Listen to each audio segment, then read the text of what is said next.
안녕하세요. 신의 21 배동미 기자입니다. 안녕하세요. 신의 21의 김소미 기자입니다. 안녕하세요. 국제아동인권센터의 김희진 변호사입니다. 네, 매년 11월 19일이 세계 아동학대 예방의 날입니다. 11월 19일부터 일주일간은 아동학대 예방 주간인데요. 오늘 이 자리는 아동학대 예방 주간을 맞아서 보건복지부와 와차가 공동 기획한 자리죠. 어른들이 아이들을 위해서 꼭 봐야 하는 영화입니다. 여전히 아동학대 사건이 끊이질 않고 있잖아요. 그래서 많은 분들이 뉴스를 통해서 관련 소식을 보실 때마다 왜 계속해서 이런 일이 반복되는지 가슴이 많이 아프실 것 같아요. 그래서 오늘 저희가 소개해드리는 영화를 통해서 아동학대의 심각성을 함께 생각해보고 우리 어른들이 예방 차원에서 어떤 일들을 할 수 있을지 함께 고민해보는 계기가 되었으면 좋겠습니다.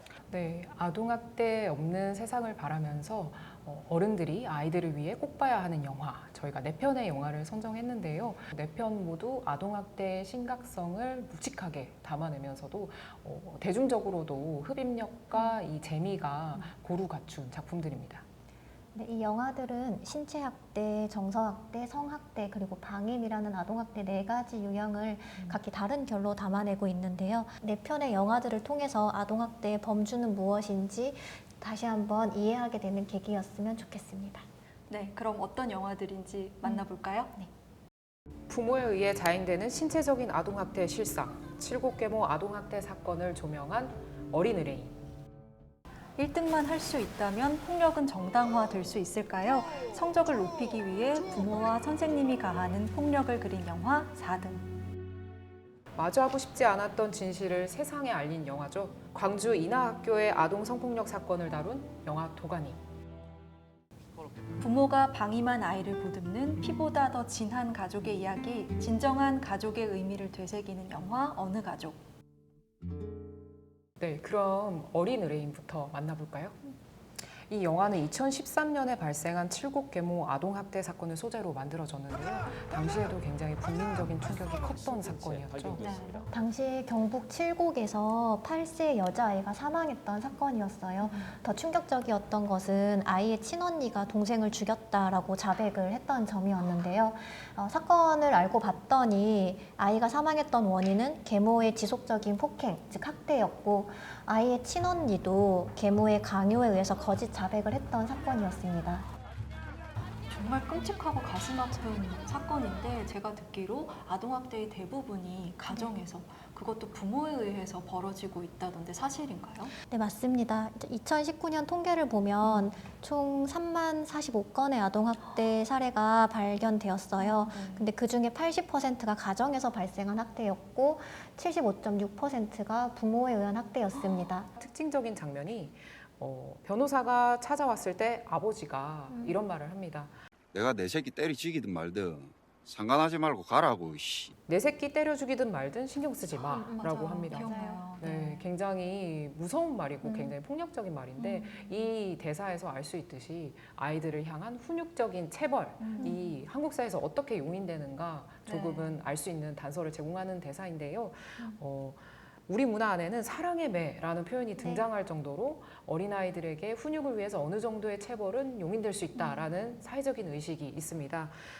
이처럼 자식을 개별적인 존재가 아닌 함부로 해도 되는 상대로 생각하면서 시작되는 체벌 그리고 학대가 얼마나 위험한지 이 영화가 제대로 보여주고 있는 것 같습니다. 재판 장면에서도 나타나잖아요. 계모가 내 자식 가르치려고 몇 대 때리는 것도 못하느냐. 네. 사실 아동에 대한 훈육이 체벌이 될 수는 없습니다. 이제 국제사회에서도 강력하게 권고하는 것이 가정에서든 학교에서든 훈육이라는 것을 포함한 아동에 대한 어떠한 경미한 것이라도 모든 폭력은 멈춰져야 한다라고 하거든요. 사실 우리 민법에서도 친권자는 자녀에게 필요한 징계를 할 수 있다라는 징계권 규정이 915조에 그러니까요. 있습니다. 네. 다행히 최근에 법무부가 이 징계권 규정이 자녀에 대한 체벌을 정당화하는 근거로 인식되는 점을 바로 잡기 위해서 915조를 삭제하고 잘 됐네요. 자녀의 정말 체벌 다행이네요. 금지를 네. 명문화하는 법제화를 추진하고 있거든요. 최근에 국무회의 통과했고 이제 국회 심의를 앞두고 있습니다. 법에 명시되는 이 기회를 통해서 어떠한 체벌도 허용될 수 없다라는 사회적 인식이 확장되는 계기가 되면 좋겠다라고 생각하고 있습니다. 이 법안이 실효성을 갖기까지 시민들이 좀 큰 관심을 가져야겠네요. 그렇죠. 법이 통과되기 위해서는 네. 시민들의 공감이 많이 필요한 시점입니다. 저는 이 영화 보면서 신체 학대 장면만큼이나 끔찍했던 것이 주변의 무관심이었거든요. 네. 자빈이가 선생님에게 학대 사실을 말하잖아요. 그런데도 선생님이 바쁘다고 외면하고 또 분명히 남매의 비명 소리를 들었는데도 이웃에서는 남의 집 일에 참견하는 거 아니라면서 넘겨버리기도 하고요. 굉장히 한국적인 풍경이라는 생각마저 들었었는데요. 주변에 대한 관심 그리고 단순히 가정사라든가 뭐 훈육의 문제를 치부하지 않는 그런 인식의 맞아요. 개선이 필요함을 좀 인식할 필요가 있을 것 같아요. 네, 정말 중요한 말씀 해주셨어요. 사실 법제도에도 한계는 있었습니다. 이제 영화에서도 아동보호 전문기관 상담원이 말하잖아요. 우리는 수사권이 없어서 문 안 열어주면 들어갈 수 없고 보호자에게 덜 때려달라고 부탁하는 수밖에 없다. 다행히 최근에 법이 개정되었어요. 학대 전담 공무원이 아이들에 대한 학대 사건에 대한 조사를 나가고 그 조사에 따른 사건 처리를 담당하게 되는데요. 학대 피해 아동 보호를 위한 국가의 공적 책무가 강화되는 제도라고 할 수 있겠죠. 부디 이 제도가 현장에서 잘 실천되어서 학대 피해 아동을 더 빠르게 보호하고 더 적절한 조치를 제공하는 그런 우리 사회가 되면 좋겠습니다. 네, 제 한 줄 평은 아동을 학대하는 이런저런 어른들의 핑계에 대해 일침을 가하는 영화입니다. 제 한 줄 평은요. 학대받는 아이의 구조 신호를 외면한 어른의 묵직한 참회록입니다.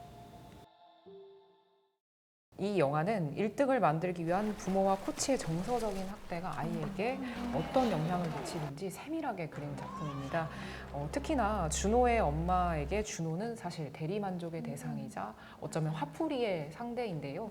자식의 성공을 자신의 만족으로 여기고 또 1등에 목을 매는 엄마의 캐릭터는 정도의 차이는 약간은 있겠지만 우리 주변에서 흔히 볼 수 있는 어머니의 캐릭터입니다. 문제는 이 너 잘되라고 하는 거다라고 하면서 퍼붓는 엄마의 폭언이 사실은 준호에게는 가슴 아픈 상처가 된다는 사실입니다. 부모들이 부지불식간에 너 때문에 죽겠다. 너 잘되라고 하는 소리다. 너 어떻게 되려고 그러느냐라고 이렇게 이야기하는 것이 사실은 이 언어적인 폭력이 아이에게는 정서적인 학대라는 점이죠. 너 때문에 죽겠다 이런 사소한 말 한마디가 아이들한테는 정서적 학대가 될 수 있는 거잖아요. 그렇죠. 언어적 발화가 아이에게 어떻게 들리는가에 대해서 성인의 시각이 아니라 아이의 시각에서 고민해 봐야 하는 점이 중요하죠. 사실 이 영화 속에서 준호 엄마는 분명히 아들의 몸에 난 멍을 보시죠. 보고 체벌을 충분히 의심할 수 있는 상황인데도 그냥 넘겨버리는 것 같아요. 왜냐하면 1등이 가장 중요하기 때문인데요. 이렇게 폭력을 폭력으로 보지 못하고 어떤 체벌, 교육, 훈육으로 뭉뚱그리는 행위는 굉장히 구시대적인 발상이 아닌가라는 생각도 들었고요. 사실 아들의 몸과 마음에 난 상처보다 1등이 더 중요하다는 태도는 한국 사회의 너무 과도한 교육열 또는 성과주의가 낳은 비뚤어진 초상이 아닐까. 그리고 그로부터 우리도 마냥 자유롭다고 볼 수는 없지 않을까. 그래서 좀 뜨끔하기도 했습니다. 특히 영화 속의 대사 중에 혹시 기억나시나요? 난 준호 몸에 난 상처보다 4등이 더 무서워. 이런 대사도 엄마의 있거든요. 대사. 자기야, 난 솔직히 준호 맞는 거보다 4등 하는 게 더 무서워.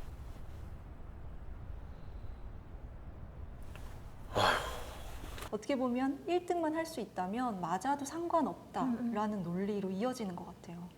그렇죠. 인간의 삶은 아동이고 어른이고 다르지 않은데 나중을 위해서 마땅히 제한되어야 될 권리라는 게 과연 있을까요? 이 체벌은 그 관점을 명확하게 짚는 문제입니다.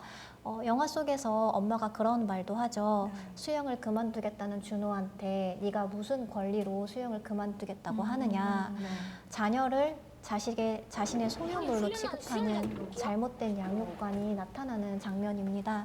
아이들은 부모와 다른 독립적인 인격체입니다. 그 아이들은 온전한 주체로서 누구에게도 강요받지 않고 나만의 삶에 있어서 자율적으로 내 삶의 방향성을 선택할 권리가 있습니다. 부모라는 이유로 이런 아이들의 목소리나 외침을 외면하는 것, 이것이야말로 아동 인권을 침해하는 아동 학대입니다.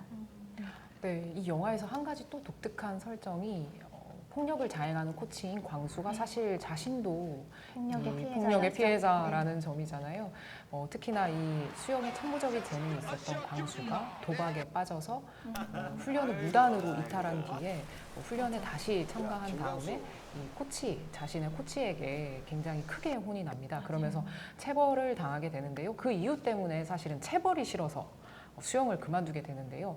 하지만 만약에 당시 그 체벌을 견디고 금메달을 땄더라면 자신이 성공했을 것이다 라고 생각을 하면서 폭력은 일순간에 미화되기도 하는데요. 그래서 힘들어하는 준호에게 코치인 광수가 하기 싫지? 도망가고 싶고. 그때 잡아주고 때려주는 선생이 진짜다. 내가 겪어보기 그렇더라. 대라. 잡아주고 때려주는 선생이 진짜다라고 이야기하면서 그 폭력을 견딜 것을 암묵적으로 종용하게 되는데요. 네, 그러면서도 너가 열심히 안 해서 몽둥이를 드는 거다라고 하면서 또 폭력의 이유를 준호에게 찾기도 합니다. 하지만 세상에 맞을 짓이라는 것이 어디에 맞아요. 있을까요? 네, 특히나 준호같이 수영을 좋아하는 어린아이에게 매를 든다는 건 정말 끔찍한 일이니까요. 성적 향상을 이유로 자행되는 폭력은 더 이상 용인되어서는 안 될 것입니다. 그렇죠. 진정한 교육이라는 건 어떻게 문제를, 갈등을 해결하는지, 비폭력적인 방법으로 해결하는 방법을 경험하고 학습하는 과정이어야 되는데 우리는 너무 쉽게 폭력을 수단으로 사용하지 않는가 그런 너무 점을 맞는 말씀이세요. 알려주는 장면이죠. 네, 더 충격적인 장면도 있었죠. 폭력의 사이클이 코치한테서 준호에게로 전이되는 장면. 맞아요. 네, 준호가 동생이 수영 모자를 꺼냈었다는 이유로 동생한테 폭력을 가하는데 그 모습이 코치한테 당했던 것과 놀라울 정도로 닮아 있습니다. 몇 대 맞을래? 네가 정해. 실제로 많은 학대 부모들이 아동기에 학대 피해자였다라는 것도 연구와 다양한 사건에서 확인되고 있는데요. 맞아도 되는 아이는 없습니다. 어떠한 형태의 폭력도 아동에게는 정당화될 수 없다는 점을 기억해 주시면 좋겠습니다. 네, 저의 한 줄 평은 아동을 향한 폭력이 전이되는 과정을 포착한 수작입니다. 저의 한 줄 평은요. 아이의 상처보다 4등이 더 두려운 어른들에게 날리는 따끔한 일침입니다.